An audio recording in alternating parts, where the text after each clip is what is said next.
Сингапур биринчилерден болуп лабораторияда жасалган тоок этин сатууга уруксат бергенден кийин жасалма эт тууралуу маалымат дүйнө жүзүнө тарап жатат. Адамдар бул экологияга оң таасир берет дегени менен ага каршы чыккандар да бар. Мен лабораторияда өстүрүлгөн этти эч качан жемек эмесмин. Буга чейин деле дүкөн текчилеринен этке альтернатива болчу азыктарды кездештирип келгенбиз. Бирок жаныбарды өлтүрбөй, анын клеткасынан жасалган эт азыркыга чейин коммерциялык максатта сатылган эмес. 2020 жылы декабрда Сингапур лабораторияда жасалган этти сатууга уруксат бергенден кийин бул боюнча пикир өзгөрдү. Бирок анын баасы кымбат. Eat Just компаниясы мурда лабораторияда өстүрүлгөн ар бир тоок этинин $50 турарын айткан. Ошондуктан ал кеңири жайылыш үчүн бир кыйла убакыт кетчүдөй. Дүйнө жүзүндөгү окумуштуулар бир канча жылдан бери сапаты жана даамы кадимки эттей болгон продукция ойлоп табуунун үстүндө иштеп келди. Бирок адамдарга анын даамы гана жакпастан, айлана чөйрөгө да жакшы таасир бериши керек.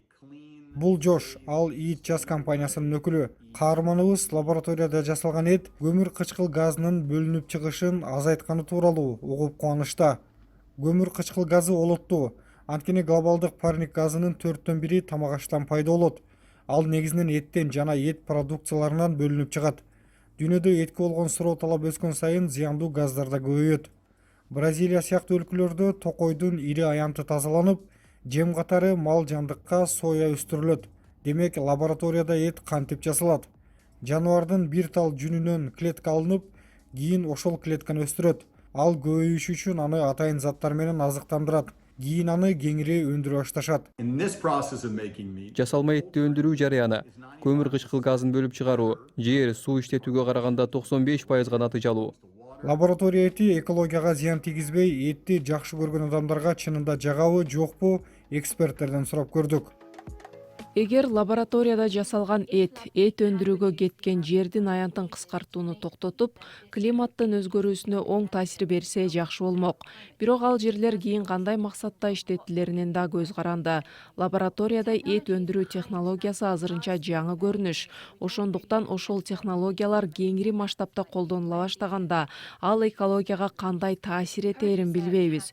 Учурдагы изилдөөлөр көрсөткөндөй, этти өндүрүүгө көп энергия сарпталышы мүмкүн. Анткени клеткалар өстүрүлүп жана ошол клеткалар өсүп жаткан биореакторлорду тазалап жатканда аларды жылуу кармоо керек. Айрым изилдөөлөргө ылайык лаборатория эт тармагын өстүрүүгө кеткен энергия зыян алып келбеген деңгээлге чейин, башкача айтканда, жаңыланып туруучу энергия булактарын гана колдонбосо, климатты жакшыртуу аракеттери текке кетет.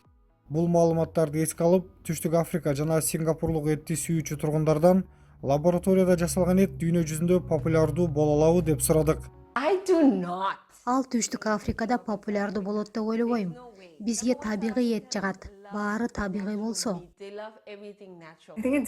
Жаңы технология менен көйгөйдү чечүүгө аракет кылышканы жакшы көрүнүш.